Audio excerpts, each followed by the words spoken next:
Hi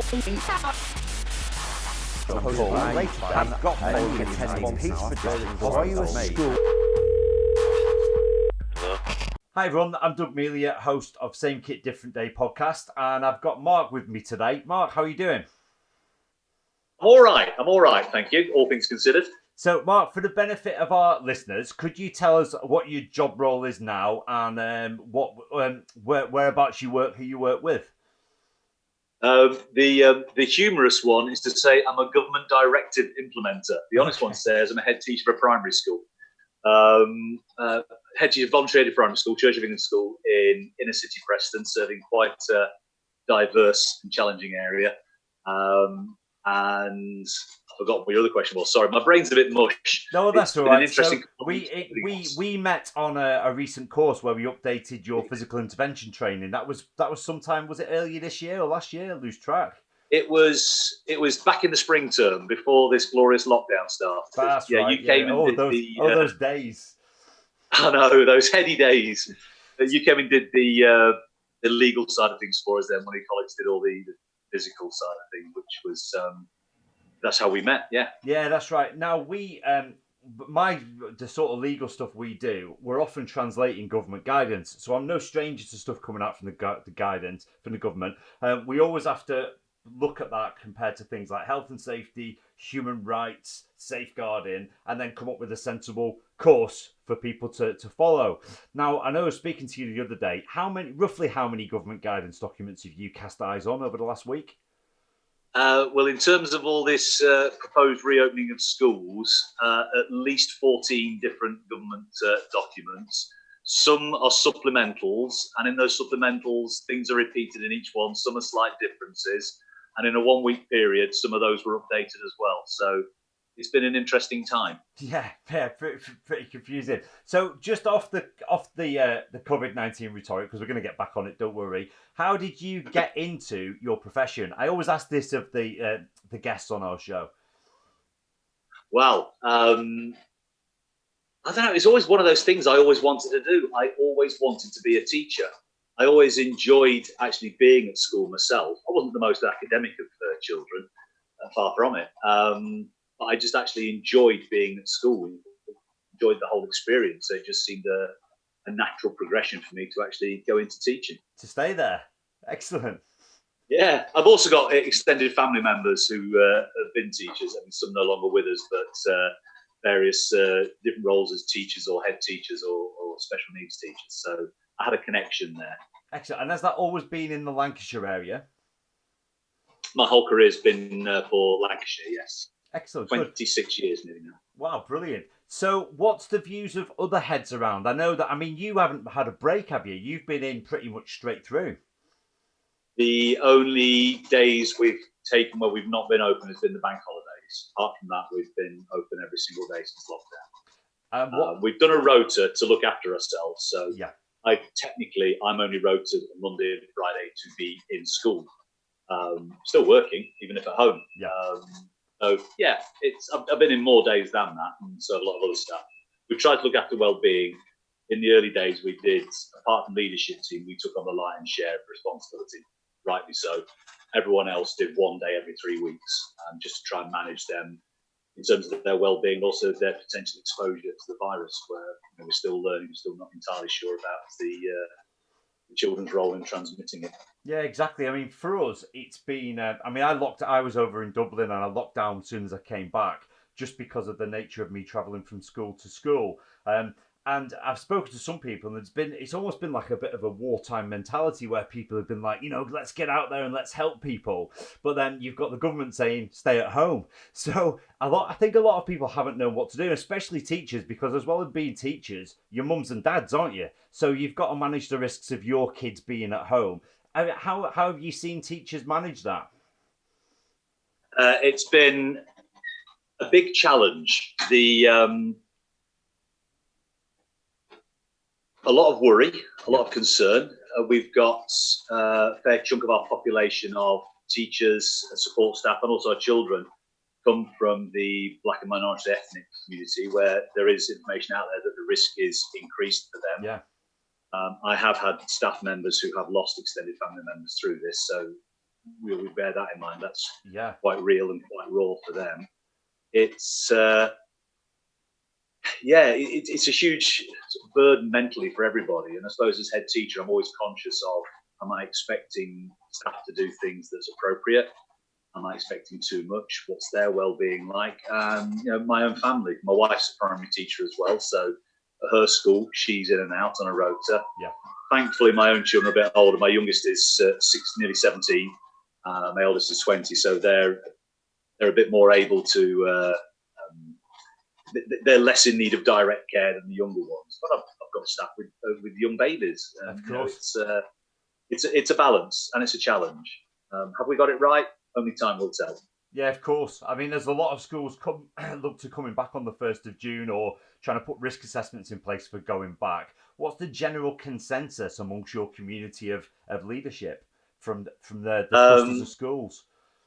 We've got a WhatsApp group chat of the local cluster, and that has been an absolute godsend for me, because having other head teachers, you sit there sometimes and you think, I really should know this, I should be able to do this, but I'm looking at this and thinking, I haven't actually got a foggiest idea what I'm going to do about this. So you get on the group chat and you go, is it me?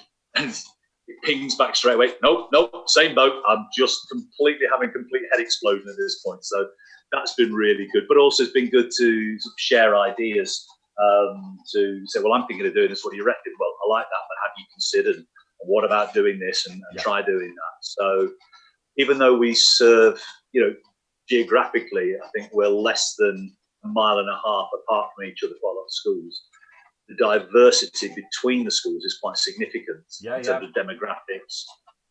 So we're each one and all with different buildings, and you've seen our building. It's a challenge. We are a 2-form entry school. We're on 2 stories. It's a Victorian building, literally, and in all the challenges that brings with it. And we have 2 playgrounds, neither of which is big enough to get the whole school on.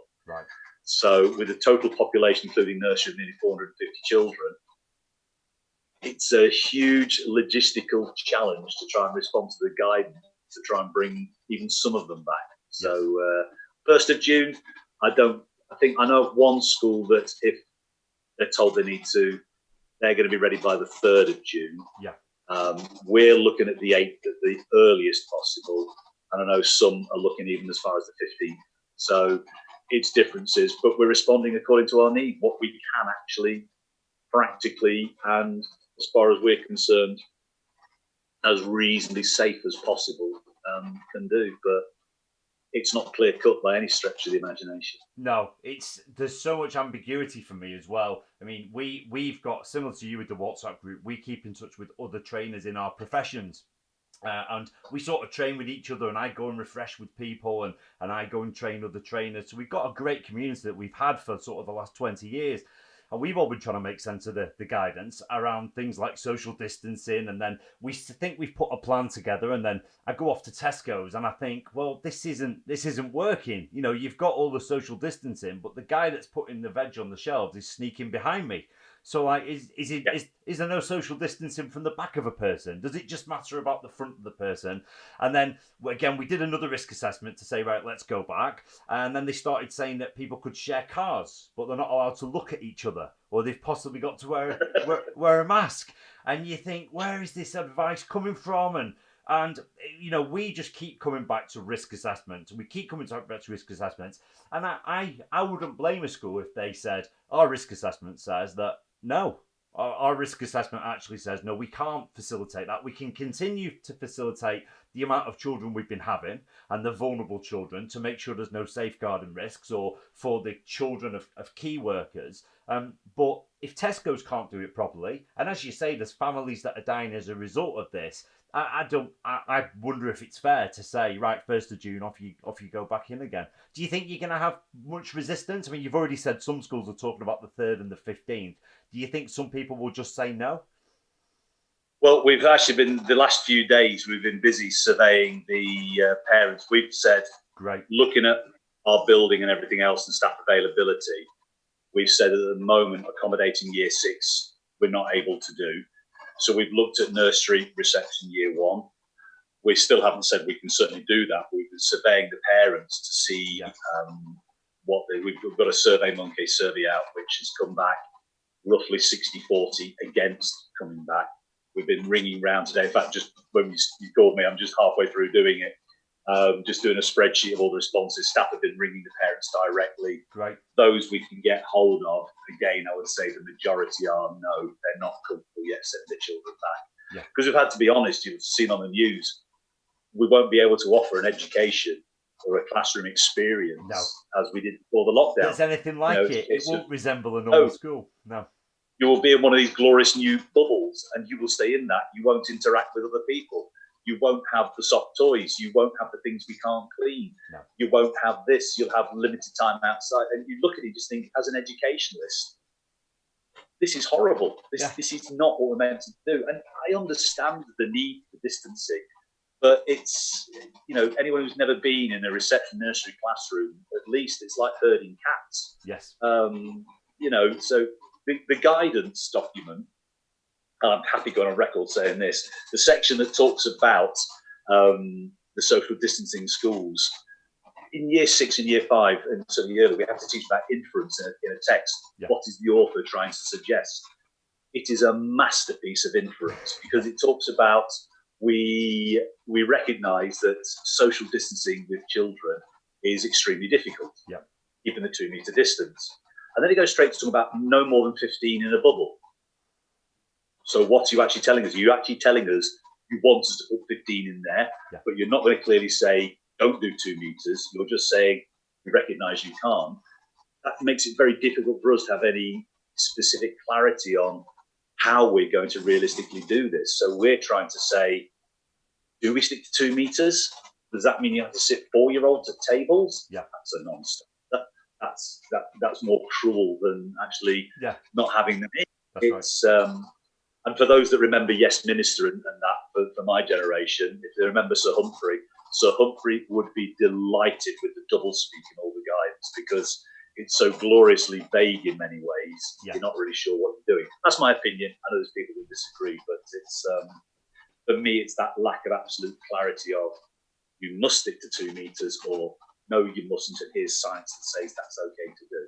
Yeah. Now, Sage have released their information. There's going to be people from many different organisations going over that with the finest of tooth combs.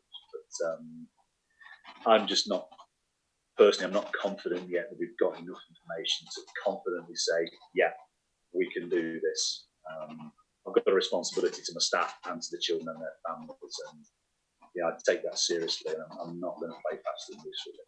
No, because although there's new guidance documents around, those of you that have heard me speak before, or we've done training with, I talk about the hierarchy of law, with it being a pyramid, and at the top you've got the likes of human rights and health and safety, and then it cascades down, and guidance sits right down at the bottom. And especially where it's very ambiguous guidance that doesn't tend to relate to health and safety law, doesn't tend to relate to any of the education or inspection acts. Like you say, it's just very ambiguous, wishy-washy statements that sometimes contradict each other. And I mean, the 2 metre rule, where they talk about it not being possible, what does that mean?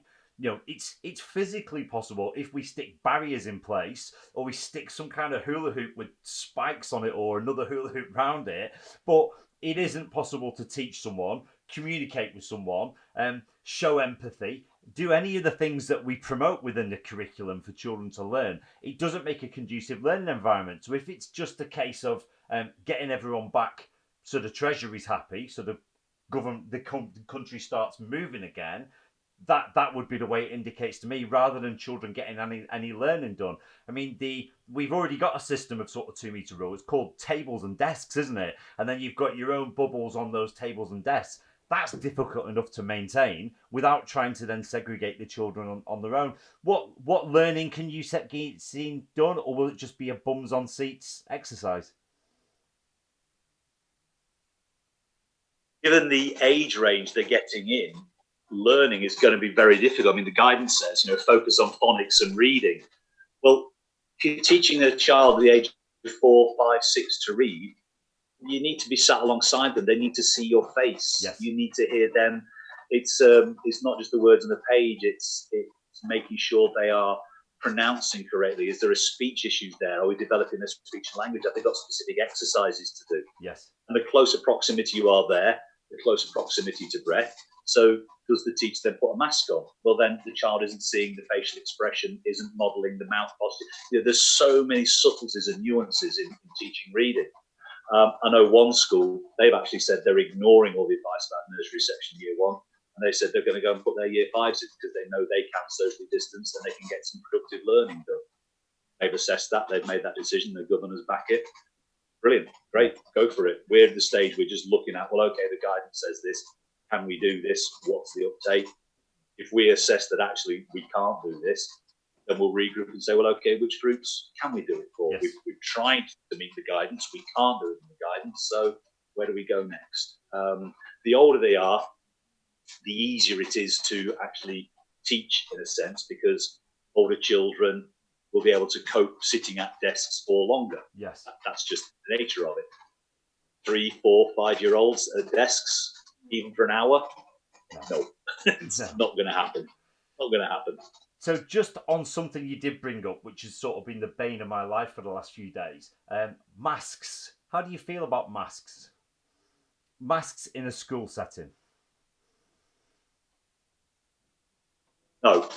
Yeah, exactly where I'm at. So it's first of all, well, let me get my legal head on. It's PPE, it's work equipment. Yep. So you've got PPE regulations and you've got work equipment regulations and things like that. Absolutely. So I did a webinar the other day with 3M, the people that make the masks. So I could basically find out what kind of things you need to have in place before you put masks on. So if you're wearing a mask, it's either to protect the wearer or obviously the person on the other side. And a lot of the masks, they expel bad air. So you're actually breathing bad air. And that's why you see the masks then with a Perspex sheet in front of the doctors. If it's a case of merely catching the droplets, then you've got to look at sort of why it's there and when else those droplets are going to go. Because the kids aren't going to wear it for lunch. Is it the kids we're talking about wearing it, or is it the adults? I think it'd be good for someone to draw a line and say, right, well, within the sectors where it is impossible to social distance, like reception, like primary, if it's there, they'll pick it up and they'll stick it in the mouth anyway. So having a mask on a teacher isn't going to stop cross infection between the two of them. And the other thing that PPE regs say is that it shouldn't interfere with the work activity or their posture and things like that. You need facial expressions to talk to people. Yeah. You need people to know. I can't imagine having a telling off with a mask on, or I can't imagine having someone saying well done with a mask on. Was there anything in the guidance? I mean, I'm going to look at them in the next week or so. I've been looking at stuff for our own sector. The guidance basically says that PPE in a school isn't necessary. There you go. That's basically what it says in a nutshell. Yeah. There are scenarios where it might be. I mean, certainly more so in some of the special schools that have more specialist provision with children with those significant additional needs. Yeah. Understandably, there is a greater need there, which makes more sense. The guidance we've got, or the way we're operating, is obviously some of the younger children, there may be toileting accidents. We've got to consider how we respond to that. Yep. So, disposable aprons, disposable gloves, roll your sleeves up so you can wipe your arms down if you need to. That's, but I mean, even in the sense with that, we've got to talk about our intimate care policies and yep. talking about staff that maybe that isn't normally part of their job. Are they happy doing that? Yeah. The guidance also says that get your head around this one, if a child becomes ill within the bubble, they then need removing to a separate room. Right. Staff working with them should have appropriate PPE. Masks, gloves, aprons, whatsoever. But I thought it wasn't necessary in schools. Well, there you go. If you, we were talking about this yesterday as staff. We had a couple of we used teams. I met with the infant and the junior staff separately, and we were going to say, hang on, if this child's already been in that bubble, yep. After that point, by moving them out, what? I mean, I'm not a scientist, so I don't know, but what difference are you actually making? Yes. They've already been in that bubble. Yep. So actually, by taking them out and putting a mask on, actually, what difference are you making? Now, there might be a good scientific sound reason, and I'm not going to disagree with that. But just as a layman reading that, I'm thinking, I can't see what difference you've actually made or achieved by suddenly putting PPE on. No. No. we've got some clients in Australia, and I've been watching how they are planning things, and they've now got to this point where they're allowed social bubbles, so they've got groups of people that they're allowed in their houses and moving with people. And I just think maybe that's where we're moving with this as we move forwards. But we've had lots of questions around physical intervention, and I was having a discussion with someone today online. People are saying to us, "Oh, we need physical intervention," and we're saying, "Well, why?" "Oh, well, we need it. We know we're nearly coming up to out of date." And now, if the government are saying don't, you've got a social distance and no unnecessary travel for an outsider to come into your school and put hands on you, or let's say we don't, and we tell you to put hands on each other and demonstrate the techniques, we're breaking. We're breaking the law. We're breaking up the social distancing guidelines. Yeah. And then based on that was the government guidance at the time based on the science. If something happens or Nan gets ill or a friend gets ill based on that, track and trace is going to bring it back to us. Now, I understand that Health and Safety Act hasn't been taken away. It's still there. I understand there's obligations, but for me, it's about a balance. You've got to weigh up the risk of you getting injured by a student but versus me coming in or me even through a video link saying get the staff together and get them physically touching each other. I think at this moment in time with the infection rate and the death rate as it is, and as you say, those members of staff might have family members who've died from this, to say to no, you're all right, I've got a risk assessment that says it's okay. I just don't think it's fair. And if you're at the stage where now you're saying we need training, what have you been doing for the last 26 years or however long you've been there? Surely this was an issue beforehand. So we've just been putting measures in place to say, look, we'll extend your certificates. We've got some instructional clips online if you want to go through them. But then we've had some people that are saying, we'll submit evidence to you of us doing the techniques. And their argument has been, well, we're frontline workers. We're already working close together. So, for example, paramedics in ambulances or police officers in cars. And I'm thinking there's so much ambiguity there around what it is, especially when they're all on a bridge clapping together, and then people ring me and say, "Oh, why? If we can clap next to each other, why can't we have the training?" I mean, that's my views on it. Physical intervention. Do you have children that sometimes need to be held to calm them down? We have children that sometimes might need to be guided away from a situation. Yeah. They don't necessarily need to be held to calm them down. But the reason we brought yourself in was because we've got a growing number of children who do present with some challenges over and above that which we've been used to as a community. We just wanted to make sure that whatever we were doing, we were doing it right. 9 to 9 times out of 100, if one of those children's having an issue, we just escort the rest of the children out of the classroom. That's right. Leave that child on their own, leave staff in there just to guide them. Thankfully, they're younger, we're bigger, so they are less likely to have a go because, especially, you've met me, I'm 6'2" nearly, so compared to a 5-year-old, I'm a little bit taller. They're a little bit reticent to charge out. And there's a good respect for the teachers in your workplace as well. Yeah. So you're authority figures rather than authoritarians. I totally get that. Yeah. I mean, one of the things we've been asked about is risk assessing physical intervention, the risks of physical intervention, because if it does come down to it and a member of staff needs to restrain someone, we've got the Employment Rights Act, which says if there's a circumstance of serious or imminent danger and you feel you can't manage it and you need to leave the workplace to escape from that risk, you can do. And you can refuse to return whilst the danger persists. So you could realistically get in people saying, look, I don't want to get physically involved here. We're 2 meter distancing as normal. The risk of them getting infected or causing us to give them infection is high. And I think that could be a difficult catch-22 for teachers to be in. What we've been discussing that, I've obviously been taking guidance from some senior advisors in the local authority, especially the SEND. We're still waiting for some absolute clarification from the legal department on different things. What we're thinking at the moment is for those children we know of, some have been at either actually at a local pupil referral unit for a short stay and have come back, or they're under their outreach team because we've got issues, or they're ready for a place at the referral unit to spend some time with that very intensive support work. we are risk assessing those individuals. Brilliant. What are the behaviours we see? What risks do these pose? What control measures can we put in place? And then we propose to have a conversation with the parents of those children, saying, right, you know your child, you know the way they react, you know the way sometimes they kick off and do different things. This is how they have behaved. This is the risk it poses. If we feel this is an acceptable risk, we're going to talk to you about that and discuss. Check it through with the local authority that legally we can do this. Yeah. And this is the difficulty, because we've got the legalities balanced against the risks. Yeah. I mean, there's been so many words overused, and that word unprecedented has been used to death, and I'm sick of it. But I can't think of a better one at the moment. It is unprecedented. We've got the legalities that says, well, you can't refuse a child a place at school. Yeah. But then I've got this situation where we're still, the science is still somewhat ambiguous in places about the spread of the disease. Yeah. So if I've got a child who actually then presents a risk of spreading this by their behaviour, if they're a spitter or a biter or whatever, if I've got as a potential risk, where do I stand? Because the legality says, no, that child has to be in, but the risk says that's unacceptable. Yeah.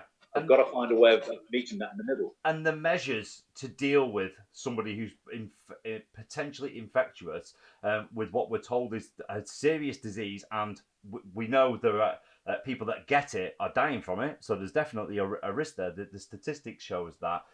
What measures would you have to put in place? Well, in hospitals, they've got full PPE. Like you said, it's not realistic. We've been working with some ICU wards because instead of heavily medicating people, we offer the use of soft restraints to bring people round who are perhaps combative. So police officers, when they're restraining people, they're cuffing them. They might even be putting spit masks or spit hoods on the heads. Now, I've talked about this with you myself. Those kind of measures with children, they're highly restrictive, and it's not even something we'd try and consider. So I do wonder how it's going to be managed. I think some schools might resort, as you said, to the leaving of classrooms or even the overuse of seclusion. So taking a child to a room, putting the child in the room on their own, and then containing them, because there's a chance that they might not calm down. Especially with the fear and everything that's going on. And then what are you left with? You're left with a child trashing a classroom, staff that are apprehensive to go in, and when you phone the police, they're probably busy, or they don't want to know why a 6-year-old is causing you those problems. Absolutely. I mean, in that situation, we would have to phone the parents and say, look, you have to come and collect them. Yes. I mean, the difficulty of that is, and some of the guidance I've already received, is that actually potentially is looking at formal exclusion. Yeah. Because it's not like it's at the minute where it's like key workers vulnerable that are invited and doing this is actual children on roll coming back. So again, it's a grey area. Should it be an exclusion, or should it be a case of, well, we're not all fully back, this is unprecedented, can it work? At the end of the day, the law takes precedence, and the law says that would be an exclusion and done formally. Well, that's a whole different debate in itself. Yes.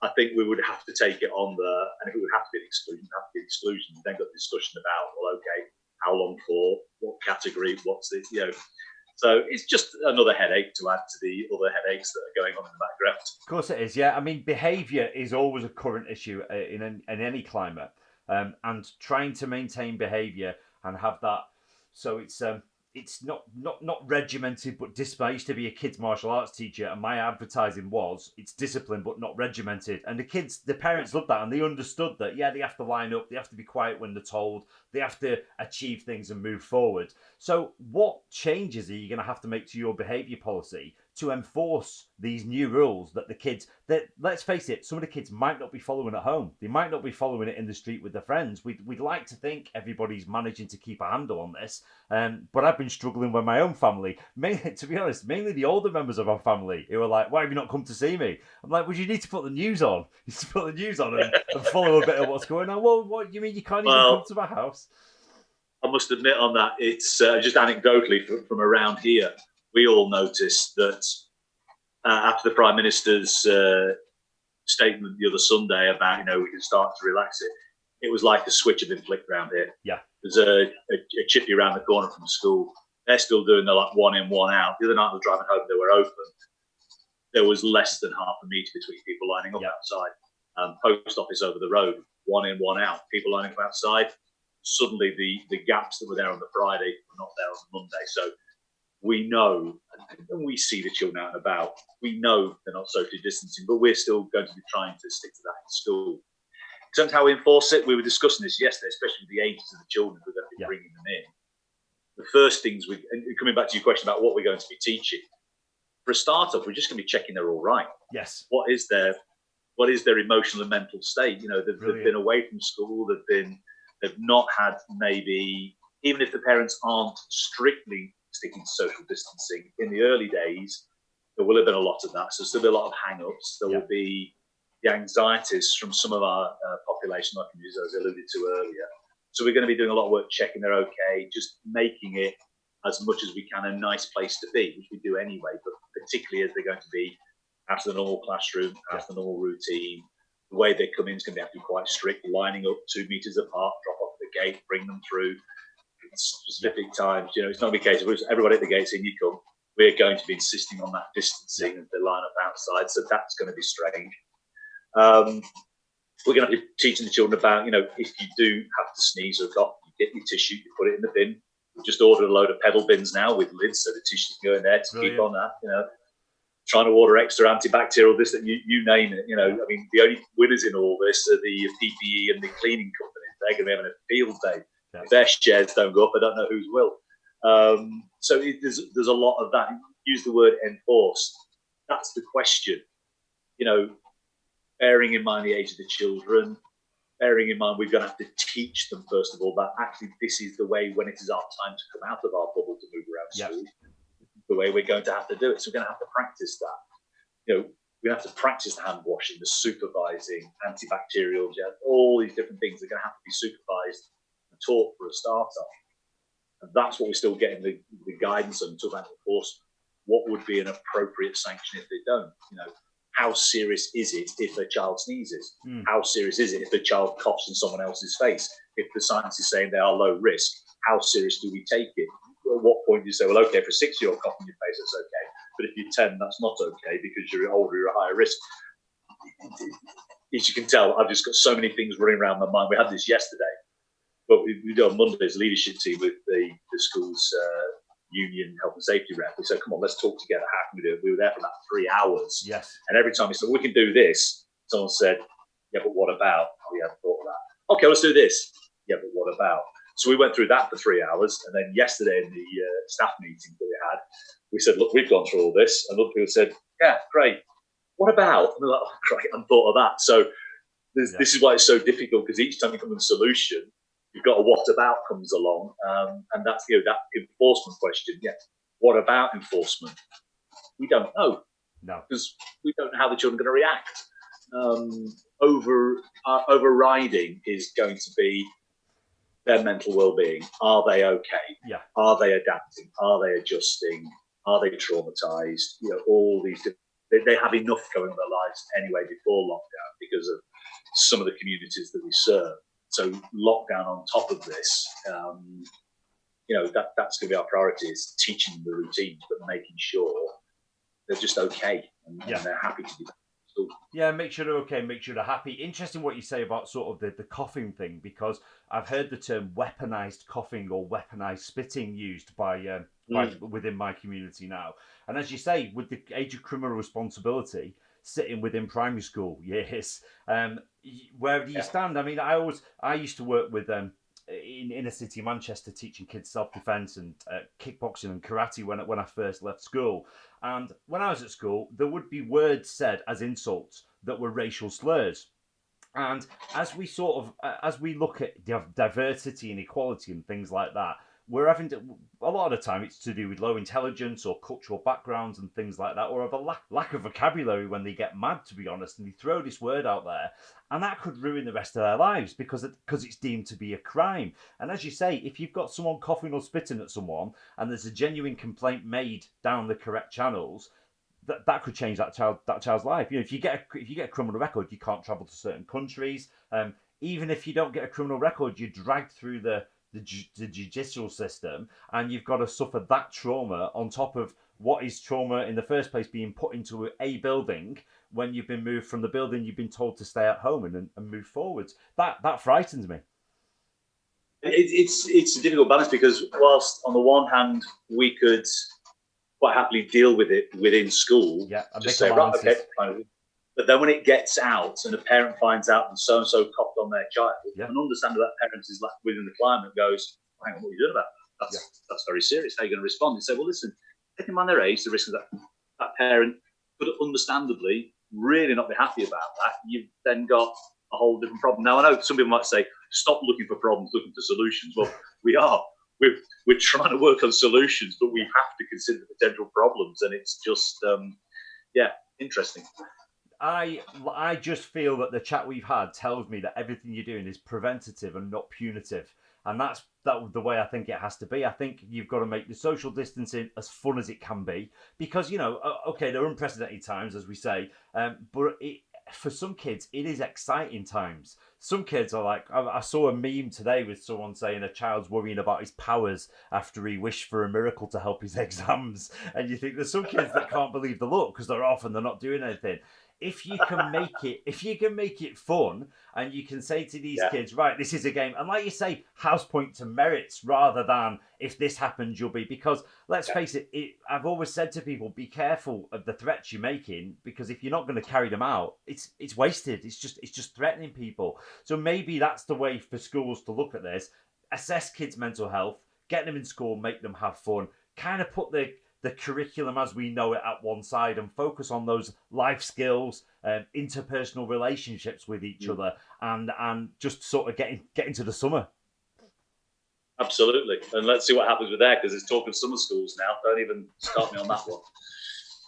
Because before we chatted, I thought, what am I going to talk about? And I thought, I know a few of the questions, and one of the things I was going to ask was maybe we should do stuff outside. Maybe we could get some parks, because I know, like you say, yours is an old Victorian building. I grew up in Preston myself in a similar house to the red brick.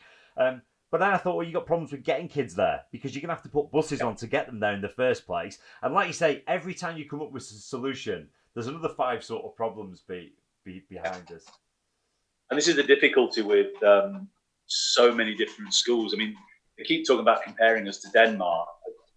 I don't know enough about it to comment, but what I've heard is that in Denmark, the primary and the secondary schools tend to be the same building. Right. The secondary haven't gone back yet. Hey, presto, you've got a lot of space there in the schools. Yes. And their children don't start till they're 6 years old. So you've got a reduced number of children. They've got big outdoor space. I mean, the school I taught at the other side of Lancashire many years ago, when my wife would say I did a proper job when I actually taught instead of actually sitting in an office. I get that, don't worry. We had massive playing fields. Now, in that school, you could, an idea I had from a summer job I had years ago was I'd be like, go to a marquee company. Right, can you supply me a few smaller marquees I can set up on the field? Brilliant, we can do that. You've seen our playground spaces. Yep. We have to already stagger our break times because we haven't got enough space to have all our junior children safely out in the other at the same time. No. So if being outside is great, we've got to try but you can't have the other bubble outside at the same time. No. We worked out that potentially you're going to come in at 9 o'clock and then basically you might have your slot at 9:15 for your break, but then you're going to be stuck inside there till 1 o'clock. Yes.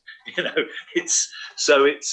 solution is get outside. Absolutely. If the good weather comes along or stays along, we can be outside as much as we can, but then we've got the restrictions on the space for doing it, which other schools that may have more outdoor space and then accommodate more. Then you get parents going, well, why aren't you open as much as they are? Well, they've got a field, we haven't, and it's explaining to everybody why you can't do as much as other people. No. I think that for me, the 2 meter rule was maybe been put in there to say, don't stand near to each other. They've gone, right, maybe we don't want them to cough on each other, right? Well, they can't be near, let's say 2 meters. Let's say it's that way. Aside from that, one of the things I've been promoting to my family and friends is get your immunity up. Get your immunity up, because there's nothing we can't. There's stuff in the air. They're now saying that droplets from bike riding and panting and coughing are all over. I even read something by one scientist that says it's spreading farts. I was like, oh, I've heard it all now. And there's no classroom safe from that risk measure, is there? So I think maybe year 6 classroom, you do. I think that maybe during exam times, I know that a teacher I used to work with, she brought bananas in for the kids because she was like, it increases your zinc levels and it helps you concentrate and things like that. And when I was at school, we used to get force-fed milk and things. So maybe it's less about enforcing the social distancing measures and saying, let's try and be as sensible as we can with this. Let's try and encourage the kids to up their healthy habits so that they're less likely to catch it, rather than trying to arbitrary saying, right, let's keep you 2 meters apart. And if you can find a way to get children to voluntarily eat fruit, let me know. That's another different podcast. Maybe there's a sales pitch. Well, Mark, no, you're right. It is. It's about looking after yourself and promoting that. Again, the challenge. I'm careful not to give too broad brush description of our localities. We've got fantastic people that do a really good job, but recognising the area we live in, it's the ability for some of our families to actually cook is a challenge. The ability to actually know what a healthy diet looks like is a challenge for them.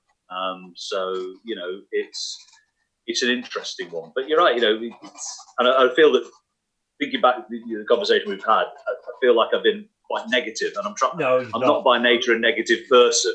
But conversations we've had amongst heads locally is, you do feel you've been quite negative. It's like, we can't do. The whole profession, me coming into this, was always a case of, what can I do? Yeah. What can I do to make a difference? One of the reasons why I came to this school as head teacher just over a year now was, well, what can I do to make a difference? And you don't always feel like you are, especially when things like this come along. You just think, right, okay. But then we actually sat down and looked back at what we've done to serve our community. Well, actually, we have done a lot. We can always do more. We'll never be happy unless we've done the ultimate. But it's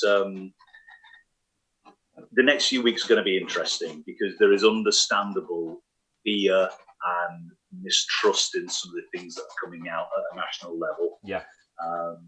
And it's trying to balance that. We did have a very good conversation with staff saying, well, what can we do? I had a conversation with a member of staff today.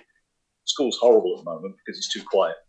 It's just too quiet. It should be full of children that are noisy, quiet, lively, still, and it's not. And we do want that back, but equally, we want that back when we know we're not going to cause massive problems for ourselves or our community. We'll get there. Yeah.